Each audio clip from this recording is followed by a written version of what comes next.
লালু ভাই, এটা আপনি কার কাছে নিয়ে এলেন? ওনারে চিনস না তুই? উনি অনেক বড় তান্ত্রিক। এই দেশে ওনার লক্ষ লক্ষ মুরিদ। উনি নতুন একটা বই লিখছে, বইয়ের নাম শয়তান ধরার গর্জন। যেই বই পইরা নতুন কইরা লাখ লাখ মানুষ তান্ত্রিক হইতাছে।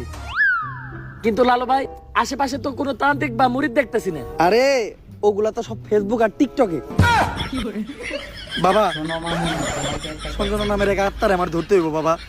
আপনি আমার সফল হওয়ার একটা উপায় দেন। যদি সফল হতে চাও তাহলে আমার লেখা এই বইটি নাও, শয়তান ধরার গর্জন। এই বইটি নেওয়ার সাথে সাথেই তোমার জীবনে থাকবে না কোনো অর্জন। আমি কথা দিয়ে কথা রেখেছি, শয়তান আসেনি তো ফিরে। আমি শয়তান তাড়ানো গল্প লিখেছি আমার সারাটি জীবন ধরে।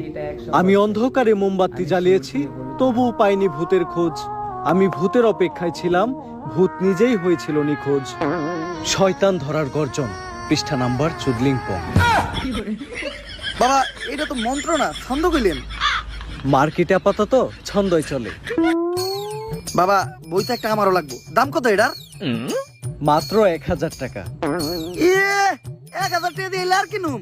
1000 টাকা হাতে নিয়ে ভূতের ডাক দিলে ভূত নিজেই চাল চলে আয় পড়বো। 1000 টাকা দিয়ে বইয়ের দাম, এই বইয়ের বিশেষত্ব কি?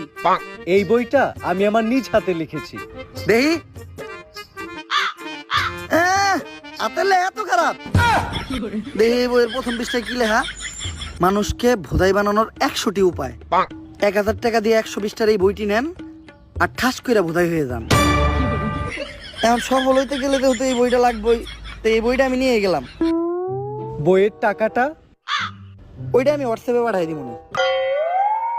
গুরু, আজকের থেকে আপনার লেখা এই বইটা পইরাই আমার শয়তান ধরার যাত্রা করলাম শুরু।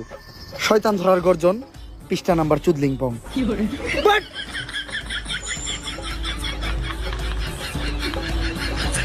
আত্মা ডাকার জন্য প্রথমে ময়দা দিয়া গোল করে একটা দাগ দিতে হইব। তারপর এক জন্ডে দাগের বাইরে বাই করতে হইব, কারণ শুধুমাত্র সেই আত্মাটা দেখতে পাইব।